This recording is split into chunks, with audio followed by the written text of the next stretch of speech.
In 1971, a member of the U.S. House of Representatives from Louisiana named John Rarick had somehow heard of the Bilderberg Group meetings and became suspicious.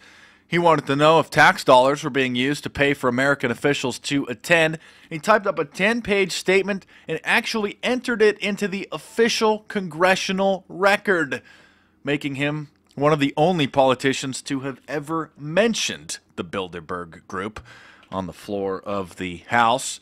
And, well, I guess with the exception of Ron Paul, at this point, pretty much the only politician who has ever even dared mention the Bilderberg Group. It'll be interesting to see what happens this year with social media having blown it wide open and people confronting politicians face-to-face at their campaign events with their smartphones in hand, recording their responses. Mr. Rarick's statement begins, quote, "Mr. Speaker, on several occasions during recent months, I called the attention of our colleagues to activities of the Bilderbergers, an elite international group comprised of high government officials, international financiers, businessmen, and opinion makers. This exclusive international aristocracy holds highly secretive meetings annual, or more often, in various countries. The limited information available about what transpires at these meetings reveals that they discuss matters of vital importance which affect the lives of all citizens. Presidential advisor Henry Kissinger, who made a secret visit and arranged for the presidential visit to Red China, was reported to have been in attendance at the most recent Bilderberg meeting held in Woodstock, Vermont, April 23rd through April 25th, 1971. The 2 points that were reportedly discussed at the Woodstock meeting were the contribution of business in dealing with the current problems of social instability and the possibility of change of the American role in the world and its consequences.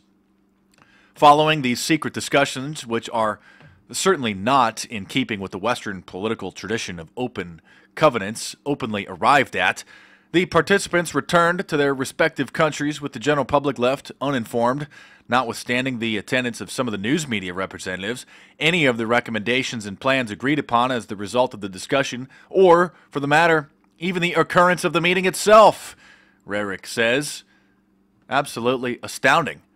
Since his statements back in 1971, with the exception of Ron Paul, no congressman has ever uttered the word Bilderberg on the floor of the House or the Senate, or really anywhere publicly for that matter. It's going to be interesting to see what happens this year at the 2015 Bilderberg Conference.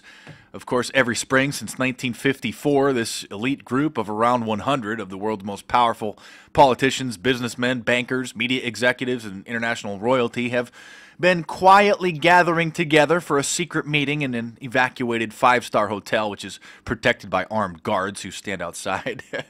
Inside, for 3 days, the attendees engage in lengthy off-the-record talks about the top issues facing the world. The Bilderberg Group, by the way, takes their name after the location of the first meeting, the Bilderberg Hotel in Oosterbeek, Holland. And for decades, many people believed that this meeting was an urban legend, but of course it has been confirmed that the rumors are in fact true. It does sound like the cliche secret meeting of a group of wealthy men, and quote, trying to take over the world.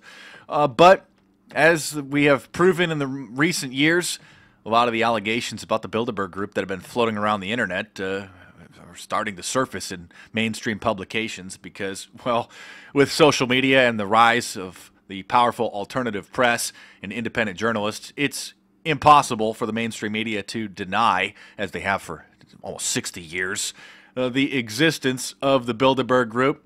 Decades of blackouts, of course.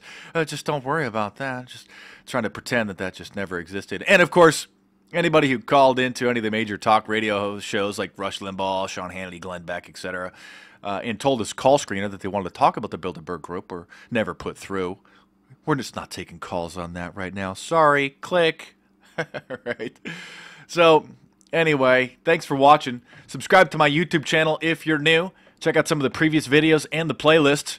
Pick up a copy of my newest book, Inside the Illuminati, Evidence, Objectives, and Methods of Operation in paperback from Amazon.com, or download it right now into any e-reader from iBooks, Kindle, Nook, or Google Play. And stay tuned. There's more videos coming soon.